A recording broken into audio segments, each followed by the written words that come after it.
Nilai seorang manusia tidak dilihat dari apa yang ia dapatkan, namun dari apa yang ia berikan.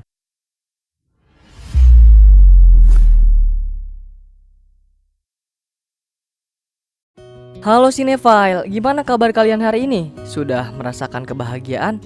Salah seorang pedagang bijak dari India pernah berkata, Abhe itane dernahin huehai, syuru karane men kabhe dernahin hote, aur khushe pane men kabhe dernen hote. Kurang lebih seperti itulah. Dan izinkan kami Mufirastis untuk berusaha ngebuat sedikit kebahagiaan untuk kalian dengan menceritakan alur anime yang berjudul Bell.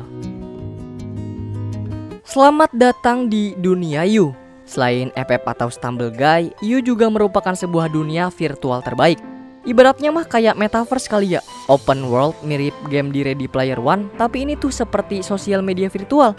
Nah, dunia Yu sendiri memiliki lebih dari 5 miliar orang telah terdaftar di dalamnya dan dibuat oleh 5 orang developer dengan sebutan Voice. Karena U-World juga masih terus dikembangkan, U meluncurkan aplikasi pesan menggunakan teknologi body sharing terbaru yang memungkinkan para penggunanya bisa bersenang-senang dengan berkumpul sambil bersantai. Avatar atau karakter yang terbuat di dalam U disebut AS. Dan secara otomatis AS dibuat berdasarkan informasi biometrik pribadi penggunanya melalui sebuah alat seperti headset gitu.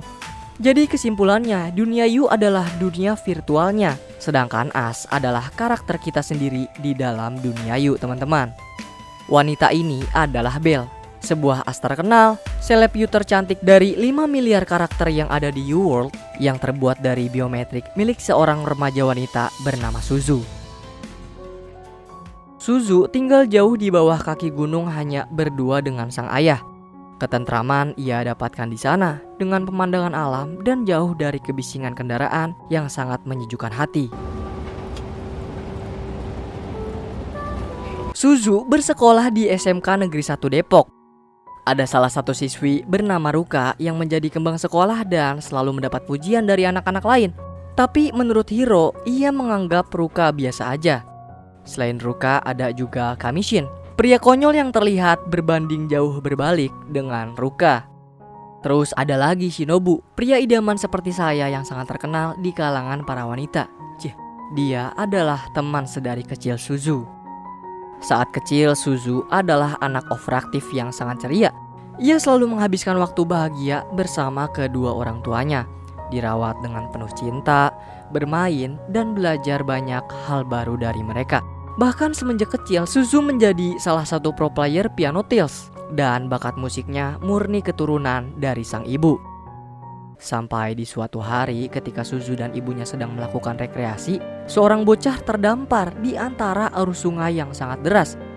Gak seperti warga lainnya yang cuma bisa menonton, ibu memutuskan untuk menyelamatkan bocah itu dengan perlengkapan seadanya. Meski Suzu sudah berteriak menangis menahan tindakan ibunya yang penuh dengan resiko mematikan, ibu sudah membulatkan tekad untuk menolong bocah itu. Dan benar saja, sang ibu tidak pernah kembali semenjak kejadian tersebut. Bukannya mendukung atau berduka dengan tindakan kepahlawanannya, banyak orang yang mencela ibu Suzu dari tragedi itu. Soalnya gini loh, dia punya anak kecil yang masih butuh sosok ibu dalam masa perkembangannya. Tapi dia lebih memilih nolongin orang lain dengan mengorbankan anaknya sendiri akan kematian dirinya. Ada pro dan kontra lah di sini. Dan sampai saat ini, Suzu masih tidak terima dengan kepergian ibunya. Mengapa kehidupan orang lain lebih penting daripada bersama diriku? Sebuah pertanyaan yang terus terngiang-ngiang di dalam kepala Suzu hingga saat ini, membuat Suzu tidak bisa menerima keadaannya dan membuatnya berbeda dengan anak-anak yang ada di sekolah. Pada suatu waktu, Suzu diajak buat karaoke bareng. Di sana dia melihat ada satu karakter terkenal di dunia Yu yang lagunya hits banget. Pas pulang, Suzu mencoba bernyanyi sendiri, tapi suaranya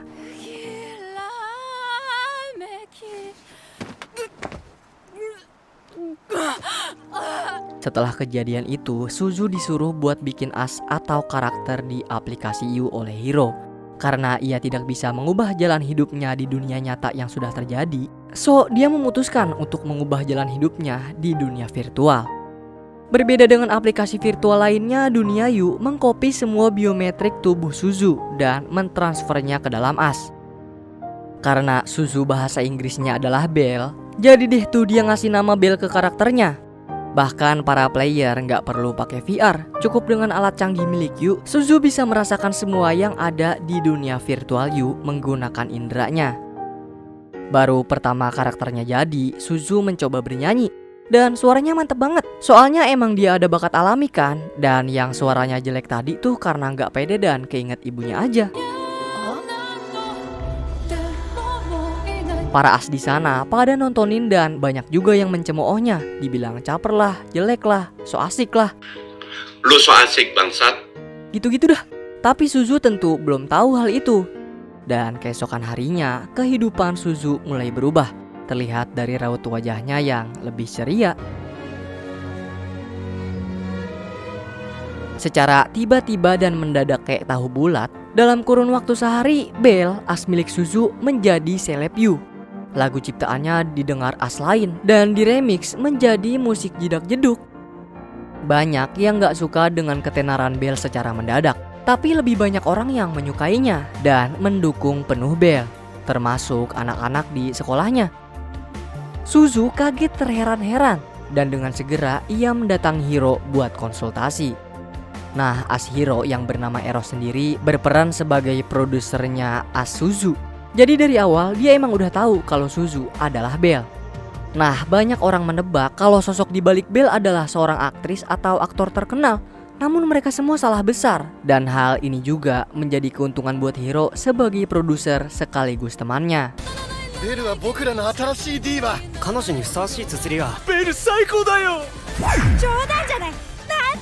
Bell pokoknya bener-bener trending topik lah.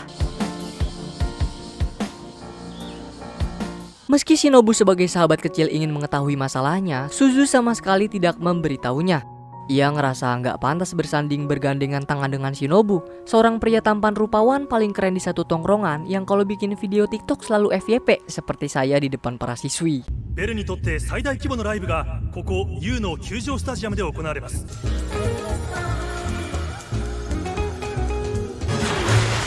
ありがとう。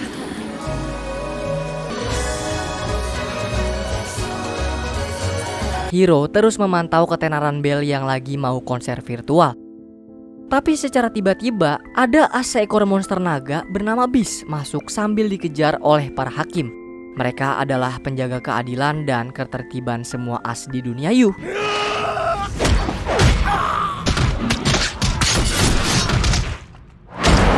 Berbeda dengan Bell yang dicintai semua player, Beast hadir dengan kebencian para player terhadap dirinya.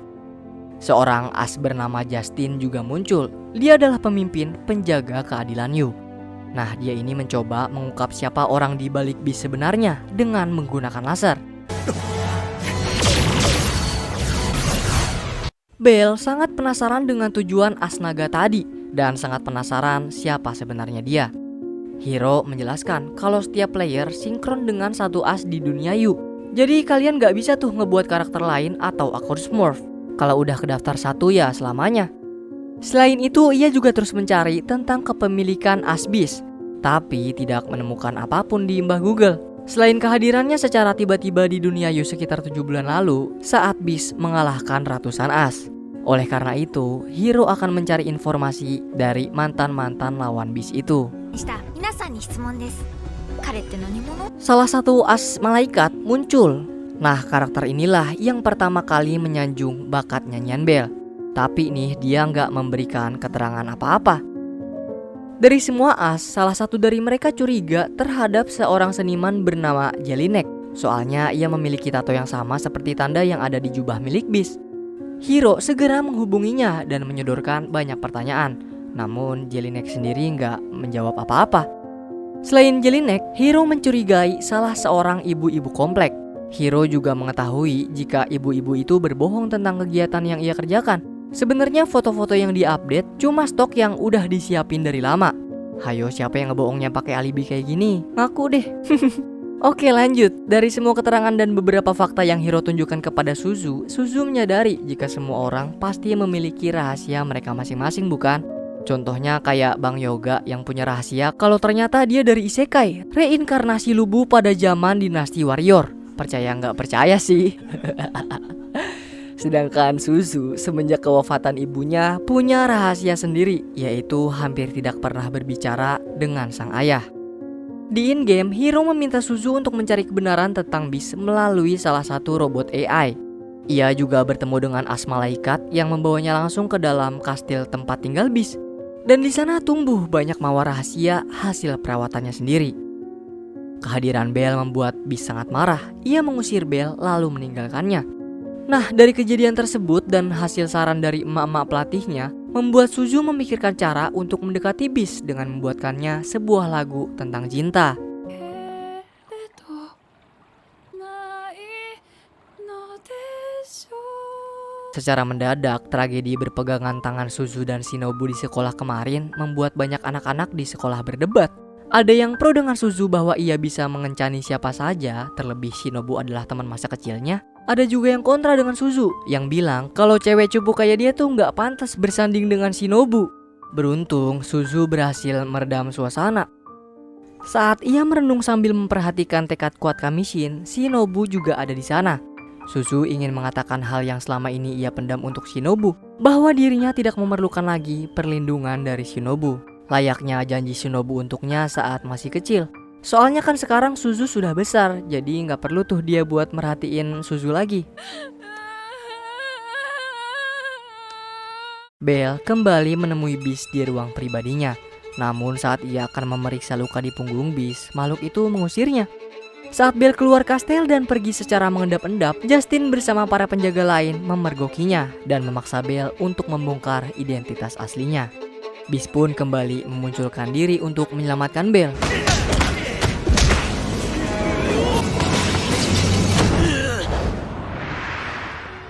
Belle tahu sebenarnya lu tuh baik kan Beast, cuma lu punya rasa sakit hati yang bikin lu jadi benci sama segala hal. Belle mencoba menenangkan Beast dengan melantunkan lagu ciptaannya. Bukannya memperbaiki kondisi, nyanyian Belle justru menambah luka di punggung Beast. Di dunia nyata, Beast juga dikecam dengan #UnveilTheBeast, membuat banyak player berdebat tentang siapa sih sebenarnya pemilik as Beast ini. Bahkan seorang artis baseball terhebat terkena tuduhan tersebut. Namun ia berhasil meyakinkan para masyarakat. Sedangkan ibu-ibu komplek tadi asnya cuma seorang bocah bayi. Dan Hiro tahu kalau mereka berdua bukanlah pemilik as Beast. Sementara itu Belle dikepung dan dibawa ke ruang interogasi Justin. Ia menjelaskan kalau Justin bisa mengekspos dan menunjukkan player asli dari setiap as Diu menggunakan senjata lasernya. Ia sangat terobsesi untuk mengungkap The Beast untuk menjaga integritas dunia Yu dan untuk menegakkan keadilan menurutnya. Justin juga mengetahui kalau Belle pernah beberapa kali menemui Beast. Dan Belle sendiri tahu kalau tujuan Justin bukan untuk menegakkan keadilan, melainkan Justin hanya ingin mengendalikan mereka semua. Oleh sebab itu, ia pun tidak akan mengungkap keberadaan Beast. Meski Justin mengancam akan membeberkan sosok asli pemilik as Belle, Belle sama sekali tidak berbicara. Beruntung para mermaid AI berhasil menyelamatkan Belle dan membawanya kabur. Bahkan Suzu berpikir untuk tidak meninggalkan Beast. Ia merasa sangat khawatir. Perasaan pedulinya terhadap Beast melebihi rasa peduli Suzu kepada ayahnya, yang mana bahkan ia sama sekali tidak ingin berbicara kepada beliau. Keesokan harinya sepulang sekolah, Suzu ketemu dengan Ruka. Ruka banyak menceritakan tentang pria yang ia suka, yaitu Kamishin, kepada dirinya. Siapa sangka kembang sekolahan suka sama pria yang dianggap idiot nih oleh satu sekolah. Begitupun dengan Suzu, ia masih tidak menyangka jika Shinobu yang saat kecil mengatakan aku akan melindungimu terus mengkhawatirkan dirinya hingga saat ini. Sepulang dari rumah Suzu, mereka berdua bertemu dengan Kamishin lagi nunggu kereta jurusan Manggarai. Di sanalah Ruka mengungkap perasaannya dengan cara mendukung Kamishin yang akan mengikuti lomba perahu kayak tingkat nasional. Begitu juga dengan Kamishin, ia menyatakan perasaan suka kepada Suzu. Tapi yang paling bikin terkejut lagi, secara spontan Suzu kaget mendengar percakapan Kamishin dan Ruka yang juga sama-sama menyukai Belle, asnya Suzu. Lalu saat Suzu pergi datang Shinobu. Ia berkata bahwa ia tahu kalau as itu adalah Suzu. Entah dari mana Shinobu mengetahui kebenaran tersebut, yang jelas hal itu membuat Suzu sangat gelisah dan menjadi bingung. Ditambah pada saat yang bersamaan, Suzu mendapat kabar dari Hiro bahwa Justin bersama pasukannya berhasil menemukan kastil Beast. Justin mendapatkan letak kastil itu dari selai bunga yang ia temukan jatuh dari baju Belle saat diinterogasi olehnya. Ia juga mempublikasikan letak kastil Beast dan aksi penghancurannya di depan para player di dunia Yu. Belle segera pergi ke kastil, tapi Justin dan pasukannya tidak menemukan siapapun di sana. Kemudian salah satu AI menunjukkan jalan rahasia untuk Belle bertemu dengan Beast. Tetapi karena Beast tidak ingin mengatakan yang sebenarnya kepada Belle, dia memilih untuk meninggalkannya sendirian di sana. Di sini siapa yang ngira kalau player as itu Shinobu? Nyatanya bukan tahu, Shinobu bahkan gak lagi di dunia Yu saat tragedi pembakaran kastel Beast yang ia ketahui dari handphone Kamishin. Kejadian tersebut membuat Suzu harus bergegas mengetahui siapa itu Beast sebelum Justin membeberkannya kepada semua player. Ia mulai menelaah setiap orang dan mencocokkan bekas luka di punggung Beast. Siapa yang kira-kira memiliki luka berdenyut dan terus bertambah di punggung seperti milik Beast. Nah, secara mendadak, Suzu mendengar lantunan lagu miliknya dari seorang bocah bernama Tomo. Matanya berfokus memperhatikan Belle. Tapi Suzu tahu nih kalau Beast bukannya dia. Nah, nyanyian Tomo membuat ayahnya merasa terganggu dan melampiaskan kemarahannya. Kemudian datang Kei melindungi Tomo. Ia berjanji untuk melindungi adiknya dan menanggung semua beban yang dimiliki sang adik dengan dirinya sendiri. Dan bisa disimpulkan, dia adalah pemilik as Beast. Shinobu Kamishin Ruka bersama ibu-ibu komplek juga telah mengetahui tempat bermain Hiro dan Suzu yang berada di gedung lama SDN Pabuaran 5. Dari kejadian itu, mereka semua mengetahui bahwa Kei sebagai seorang kakak seperti saya ingin menjadi pahlawan untuk selalu ada dan melindungi adiknya. Hal inilah yang membuat Beast sangat kuat. Teknologi Yu men-scan biometrik milik Kei dengan mengungkap semua rasa sakitnya dan menjadikan itu sebagai sumber kekuatannya. Seperti Belle yang mengungkap biometrik milik Suzu. Melihat kekerasan ayah kepada anaknya, Suzu langsung menghubungi mereka dan berjanji akan menolong. Tapi Kei sudah muak dengan kata "aku akan menolongmu". Soalnya udah jutaan orang berbicara dengannya seperti itu. Namun gak ada perubahan sama sekali untuk dirinya, adiknya maupun sang ayah. Yang bikin Kei tidak mempercayai siapapun. Menurut Shinobu, hanya satu yang bisa Suzu lakukan, yaitu Belle harus menyanyikan sebuah lagu untuk Beast. Tapi Suzu harus melakukannya sebagai Suzu, bukan sebagai Belle. Meski itu akan mengungkap kebenaran siapa Belle dan menghancurkan karir mereka yang selama ini sudah dibangun untuk menjadi terkenal, hal itu pun tetap dilakukan untuk menarik perhatian Beast. Dengan memiliki niat baik menolong Beast agar sosoknya tidak terungkap, Belle pun berani menarik senjata milik Justin untuk mengungkap sosoknya di depan 5 miliar player dunia Yu.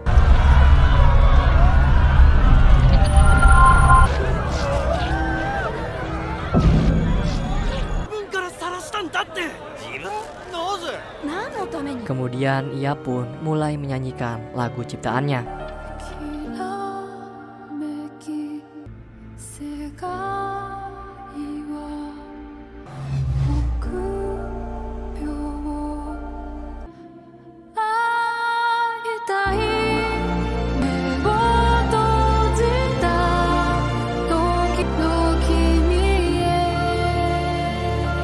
Semua as membicarakannya, menyanjung, dan bersorak terkesima dengan Suzu.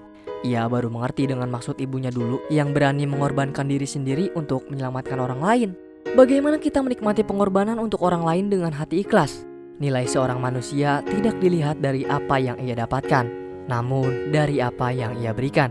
Semua yang Allah ciptakan memiliki manfaat.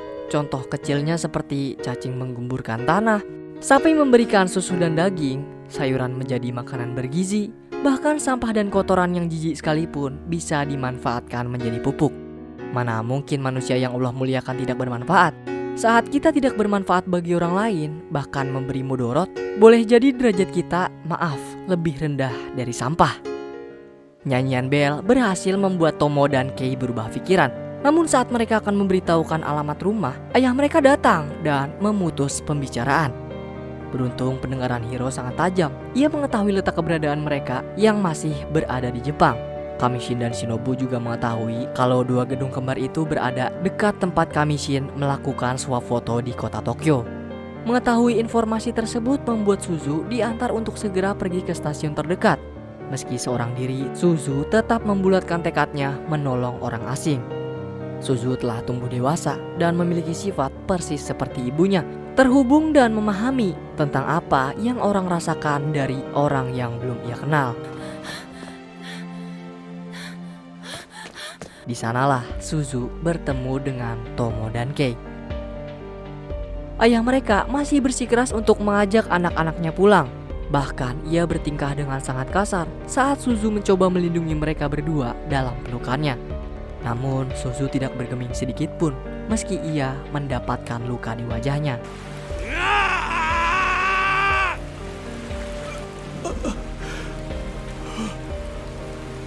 Entah kenapa hal itu membuat takut ayah mereka dan segera meninggalkan anak-anaknya bersama Suzu. Inilah yang dibutuhkan oleh Kei dan Tomo. Mereka berdua menemukan orang yang bisa memberi perlindungan secara real life. Dunia Yu bukan hanya bisa mengubah kehidupan dan kepribadian Suzu di dunia virtual, tapi juga bisa mengubah kehidupan dan kepribadiannya di dunia nyata ini, yang pada akhirnya akan mengalami kiamat suatu saat nanti. かっこよかったぜ。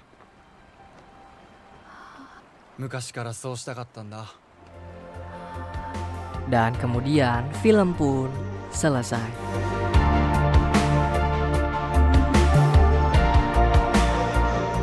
Kalau buat movie Rastis nih, dilihat dari posternya mah nggak nyangka aja kenapa animasinya kok kayak beda gitu dari kebanyakan animasi di tahun 2021. Gaya animasinya mirip-mirip Studio Ghibli tapi dengan sisi yang lain. Terus pas terjun ke dalam filmnya, ternyata emang film ini memfokuskan cerita ke pelajaran hidup yang harus diambil oleh karakter Suzu itu sendiri. Udah gitu walaupun banyak nyanyi, musiknya enak dan asli sih emosional Demek kena banget. Movie Rastis ngerasa kalau anime ini pantas deh buat dikasih nilai 8,3 dari 10 jengkol. Terus buat kalimat India yang di awal film disebutkan itu, berarti kan tidak pernah ada kata terlambat. Tidak ada kata terlambat untuk memulai kembali dan tidak ada kata terlambat untuk mendapatkan kebahagiaan. Kalian bisa mendapatkan kebahagiaan yang kalian inginkan jika kalian usahakan. Terakhir, Movie Rastis mau ngucapin banyak terima kasih buat kalian yang udah nonton konten kami. Like kalau kalian suka ya, kalau ada kritik saran atau mau request bisa banget nih di komen-komen di bawah. Pokoknya jaga selalu kesehatan kalian dan semoga keberkahan selalu menyertai kita. Kami Movie Rastis undur diri dan selamat menempuh kebahagiaan baru. Cheerio!